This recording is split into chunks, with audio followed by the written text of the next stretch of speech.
তিনি নিজে কিন্তু কমিশনের অন্যান্য কথা বলেছেন। এটা এটা ওই যে এখানে শিশির ভাই আছেন, ফুয়াদ ভাই আছেন, আমাদেরকে আপনারা রাজসাক্ষী ধরতে পারেন। উনি কমিশনে কি বলেছেন, আমাদেরকে যদি কোনোদিন রাজসাক্ষী হিসেবে ধরা হয়, আমরা নিজের কানে শুনেছি আর আপনারা তো দেখতেই পাচ্ছেন যে উনি তখন বলেছেন গণভোট হচ্ছে সার্বভৌম। আর এখন তখন বলেছেন যে গণভোটের রায় চূড়ান্ত, সংসদ এটা মানতে বাধ্য থাকবে। এটা হলো তার কমিশনের আলাপ।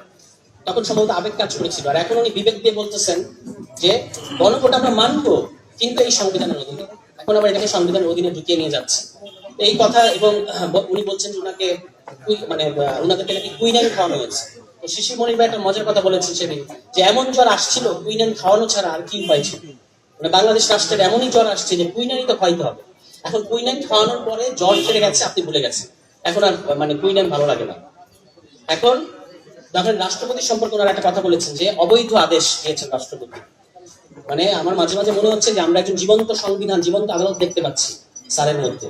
কারণ উনি রায় দিচ্ছেন সংসদে দাঁড়িয়ে যে নির্বাচন কমিশন ওই যে সংবিধান সংস্কার পরিষদের শপথ করিয়ে একটা অসাংবিধানিক কাজ করেছে। রাষ্ট্রপতি একটা অবৈধ আদেশ জারি করেছেন। তো এখন প্রশ্ন হচ্ছে যে রাষ্ট্রপতি অবৈধ আদেশ জারি করলে আপনারা তাকে অভিশংসন করছেন না কেন? একটা অবৈধ আদেশ জারি করা রাষ্ট্রপতি থাকবে আপনাদের মধ্যে এরকম সাংবিধানিক সরকারের আমলে? এটা তো হইতে পারে না।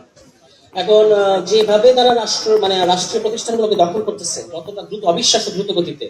আমাদের পবিত্র কোরআন শরীফে আল্লাহ পাক বলছেন যে হে মানব জাতি, তোমাদের বড়ই তাড়াহুড়া। এত তাড়াহুড়া কেন বিএনপি, ঠিক বুঝতে পারছি না। মানে মাত্র 2 মাস হয়েছে, আপনি তো আরেকটু রয়েস হয়ে করেন। আওয়ামী লীগ সম্পর্কে তো আমাদের জেনারেশনে মোহ কাটতে 2-3 বছর লেগেছিল 2008-এর পরে। আর আপনি 2 মাসের মধ্যে যে আলামত দেখিয়ে দিলেন, এবং অন্যান্য সব গুরুত্বপূর্ণ জিনিসে বাদ দেন, যেখানে আমরা সবচেয়ে লাড্ডু মারি সেই বাংলাদেশ ক্রিকেটে মানে বিসিবি, ওই বিসিবির একটা কমিটিতে তারা তাদের স্থায়ী কমিটির 3 জন পুত্রকে দিয়ে দিয়েছে।